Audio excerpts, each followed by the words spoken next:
Un hombre exitoso de mediana edad que vivía en una hermosa casa en un tranquilo pueblo de Kansas fue encontrado sin vida dentro de su propia vivienda en una helada noche de invierno. No había señales de lucha, ni gritos, ni testigos que notaran algo fuera de lo común. Solo quedó un cuerpo frío, una habitación completamente desordenada y un extraño mensaje escrito en la pared. Aún más inquietante, una joven que alguna vez vivió con él desapareció repentinamente sin dejar rastro. ¿Fue esto un allanamiento? ¿Un acto de venganza basado en un conflicto personal? ¿O podría tratarse de algo mucho más profundo y complejo? Detrás de esa puerta cerrada se esconde una historia escalofriante que ha dejado profundamente perturbados a muchos. Si te atraen los misterios de la vida real y los casos impactantes, no olvides darle me gusta al video y suscribirte a nuestro canal para más contenido apasionante y lleno de suspenso. Todo comenzó el 17 de enero de 2014, cuando la policía de la ciudad recibió una llamada de una madre profundamente angustiada. Reportó que su hija, Sara González McLean, de 19 años, había estado desaparecida durante varios días y era completamente inubicable. Sara vivía separada de su familia desde los 16 años y se alojaba con un hombre mayor en Lawrence. Recientemente había dejado su trabajo en una pizzería y parecía estar intentando vivir de forma independiente, aunque aún enfrentaba desafíos emocionales. Tras el reporte de persona desaparecida, la policía localizó rápidamente la residencia de Sara, una casa privada en Cedarwood Avenue, donde vivía con Harold Hal Sasko, de 52 años. Hal era el dueño de una cadena local de pizzerías, un empresario divorciado con hijas gemelas que vivía solo en una casa espaciosa. Conocía a Sara desde que ella tenía 14 años, cuando comenzó a trabajar a medio tiempo en una de sus tiendas. Su relación era vista por muchos como cercana, casi como la de un padre y una hija. Hal incluso le había ofrecido a Sara un lugar donde quedarse tras su graduación. Pero en la mañana del 17 de enero, cuando los oficiales llegaron a la casa, nadie respondió a la puerta. Tras varios intentos, decidieron entrar por la fuerza. Lo que encontraron adentro dejó a todos en estado de shock. En la sala, bajo la tenue luz de la mañana invernal, el cuerpo de Hal Sasko fue hallado desplomado junto al sofá. A su alrededor había botellas de cerveza rotas, servilletas esparcidas y una gran mancha roja extendiéndose por el suelo. En la pared opuesta, un mensaje perturbador escrito en rojo, «Libertad», era una declaración escalofriante, vaga pero definitiva, que parecía marcar el final de un hombre que alguna vez fue visto como un segundo padre para Sara. Cuando los oficiales ingresaron a la escena, quedó claro rápidamente que no se trataba de un allanamiento típico. No había señales de entrada forzada, ni daños, y nada parecía haber sido robado o alterado. Toda la casa estaba ordenada y limpia, como si nada hubiera pasado. Sin embargo, el cuerpo del hombre en medio de la sala contaba otra historia. Se encontró una herida grave en el cuello de la víctima. La cantidad de fluido rojo presente sugería que el acto se llevó a cabo de forma rápida y deliberada, impidiendo que la víctima pidiera ayuda o se defendiera. Lo que más llamó la atención de los investigadores fue que la víctima no mostraba signos de lucha o intento de defensa. No fue hasta un examen más detallado que los investigadores descubrieron que varias botellas de cerveza en la escena contenían altos niveles de medicación para dormir, lo que sugería que el sospechoso había sedado intencionalmente a la víctima. El inusual silencio en la escena, combinado con la repentina desaparición de la joven que vivía con la víctima, llevó a los investigadores a creer que se trataba de un acto cuidadosamente planeado. Se planteó la posibilidad de que la persona responsable fuera alguien familiar, posiblemente alguien que alguna vez vivió en esa misma casa.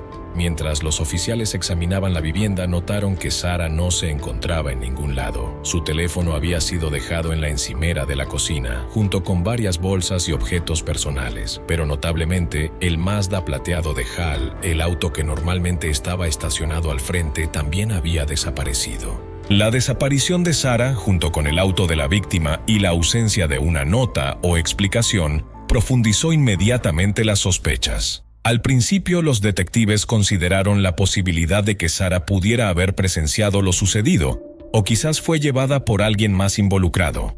Sin embargo, no había signos de lucha dentro de la casa y nada parecía fuera de lugar en la habitación de Sara. Todo estaba inusualmente limpio y tranquilo, como si hubiera planeado su partida con antelación. La investigación cambió de enfoque, de una desaparición a un posible homicidio seguido de una fuga. Sarah ya no solo estaba desaparecida, sino que también era la única persona que podría saber lo que realmente ocurrió en esa casa. En menos de 24 horas, se emitió una alerta estatal por el Mazda desaparecido en Kansas y estados cercanos. La policía comenzó a revisar imágenes de peajes, gasolineras y tiendas a lo largo de posibles rutas. Entonces llegó un avance. Un video de una tienda en Oklahoma reveló lo inesperado. En el clip, Sarah aparecía sola, haciendo una compra con calma. No mostraba señales de pánico ni de estar bajo amenaza. Claramente, ella conducía el auto de Hal. A partir de ese momento, la investigación tomó un giro dramático.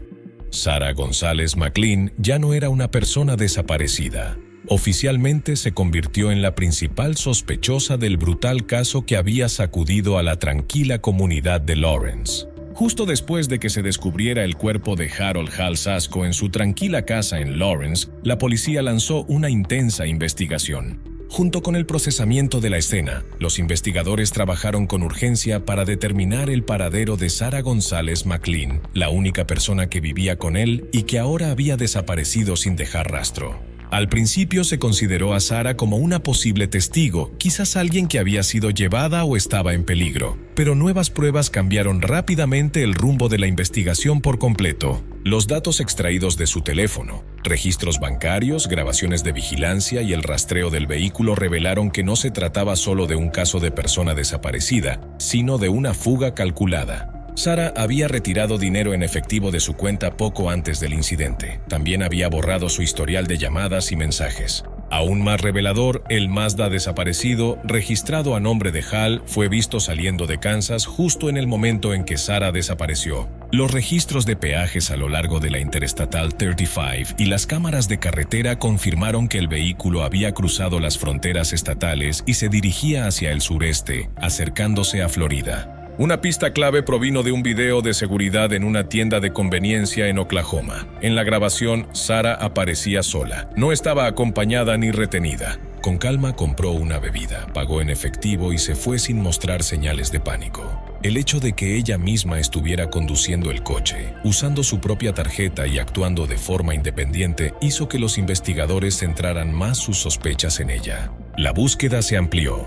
Se emitió una orden de arresto a nivel nacional. Las autoridades trabajaron con agencias federales, incluido el FBI y el Servicio de Parques Nacionales, después de que el vehículo fuera visto por última vez cerca del Parque Nacional de los Everglades en el sur de Florida. Luego, el 24 de enero de 2014, Sarah González McLean fue localizada y detenida en Florida. Caminaba sola por el parque, no opuso resistencia, no parecía sorprendida ni ansiosa y no mostraba signos de lesiones. El Mazda que conducía, una pieza clave de evidencia, fue encontrado no muy lejos de donde fue arrestada.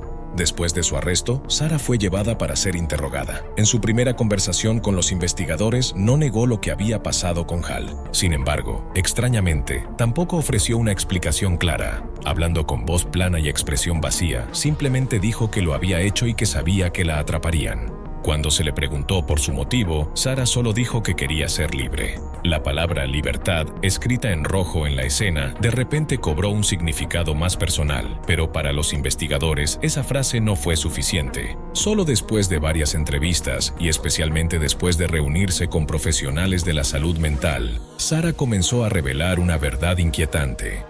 Afirmó que Harold Hal Sasko se había aprovechado de ella, la controló y maltrató durante años, comenzando cuando aún era una adolescente.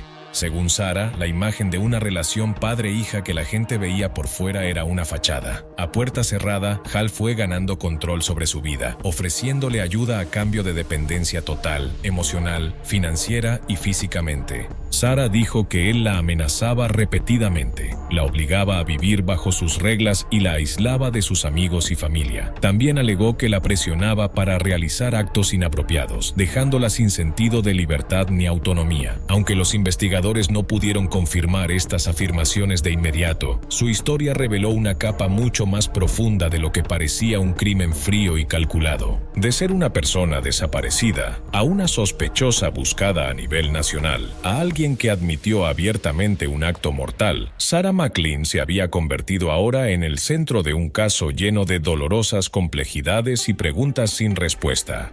Para comprender realmente por qué una chica de 19 años acabaría con la vida de alguien que una vez la ayudó, tenemos que mirar atrás, a los primeros años donde ya comenzaban a formarse profundas cicatrices emocionales. Sarah González McLean nació en un hogar problemático. Sus padres discutían con frecuencia y el ambiente en casa estaba constantemente lleno de tensión. Las disputas interminables crearon una infancia marcada por el miedo y la inseguridad. A los 16 años, sus padres se divorciaron oficialmente. Para la mayoría, fue simplemente la separación de dos adultos. Pero para Sarah, fue un golpe emocional devastador.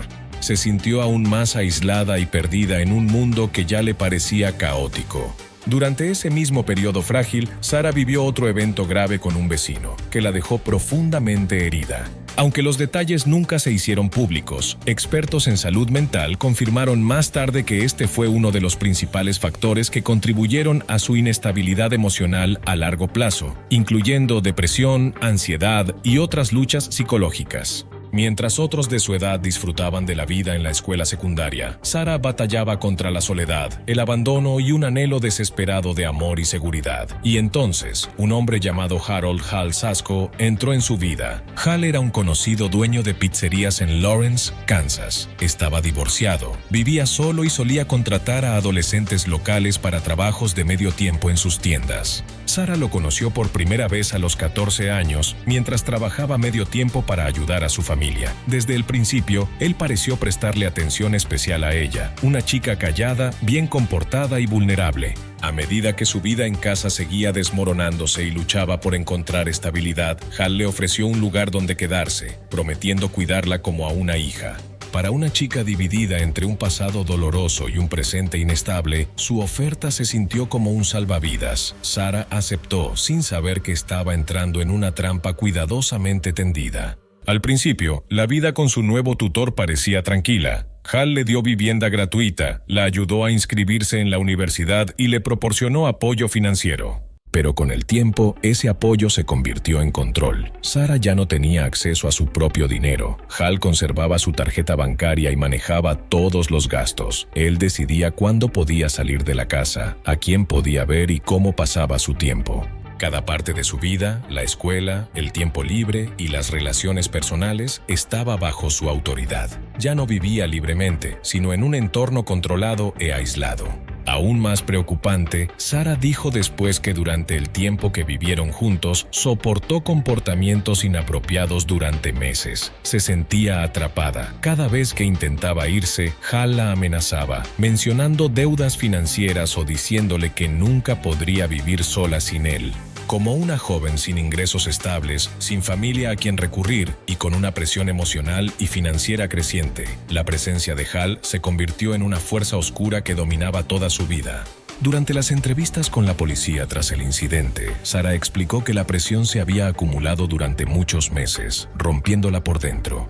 Había escrito en sus diarios sobre su desesperación, dejando frases inquietantes como ¿por qué estoy pensando cosas tan horribles? Incluso le dijo a su hermana que se sentía como un animal atrapado en una jaula sin salida. Su condición empeoró. Recurrió al alcohol y a sustancias que alteraban la mente en un intento desesperado de escapar. Pero esos mecanismos de afrontamiento solo empeoraron las cosas, enviando su salud mental en una espiral descendente. Todo siguió acumulándose, hasta que una noche, todo explotó. La noche del 13 de enero de 2014, después de un día tenso, Sarah puso una gran dosis de medicamento para dormir en la cerveza de Hal. Una vez que estuvo inconsciente, lo ató y acabó con su vida con una única herida fatal. Luego salió de la casa dejando un último mensaje escrito en rojo en la pared: libertad.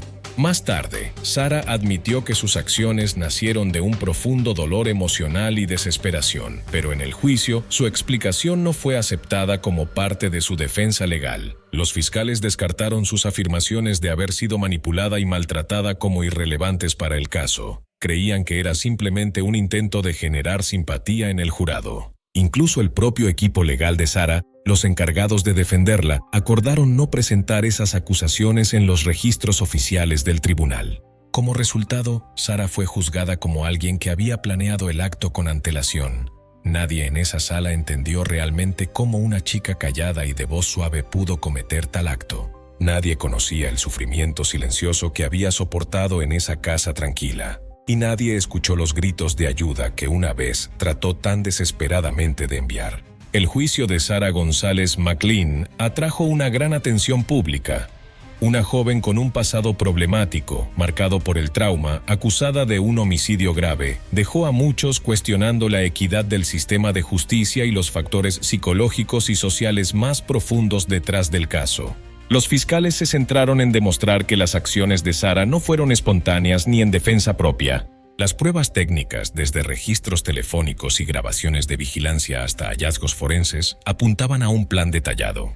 El uso de medicamentos para dormir para sedar a la víctima, seguido del acto cometido mientras estaba incapacitado, mostró intención y premeditación. La fiscalía argumentó que, aunque Sarah pudiera tener heridas psicológicas y conflictos personales con Hall, sus acciones iban más allá de lo que la ley podía justificar. Enfatizaron que planear con antelación y llevar a cabo un acto fatal mientras la víctima estaba indefensa constituía homicidio en primer grado, deliberado y calculado. En contraste, la defensa intentó arrojar luz sobre la compleja realidad detrás del caso. Presentaron múltiples argumentos resaltando el trauma emocional de largo plazo que Sarah había experimentado desde la infancia. Desde conflictos familiares y el impacto psicológico de un hogar roto hasta eventos dolorosos en sus primeros años y finalmente el estricto control que vivía en su relación con Hall. Sarah fue retratada como alguien cuya vida estaba restringida en todos los aspectos, financieramente, académicamente, socialmente y emocionalmente. La defensa argumentó que había soportado una presión psicológica prolongada, lo que contribuyó a sus acciones bajo un estrés emocional extremo.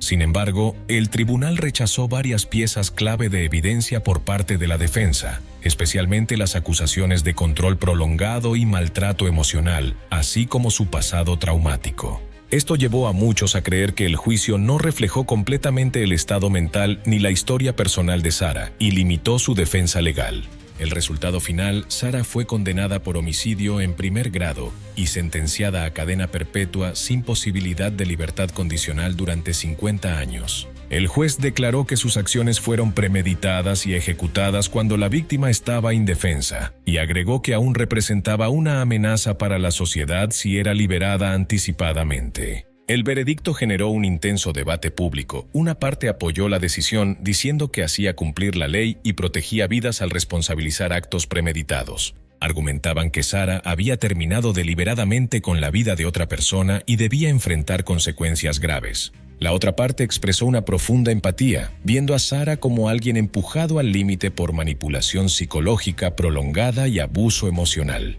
Creían que la sentencia era demasiado severa y no consideraba las condiciones mentales y sociales que moldearon su comportamiento.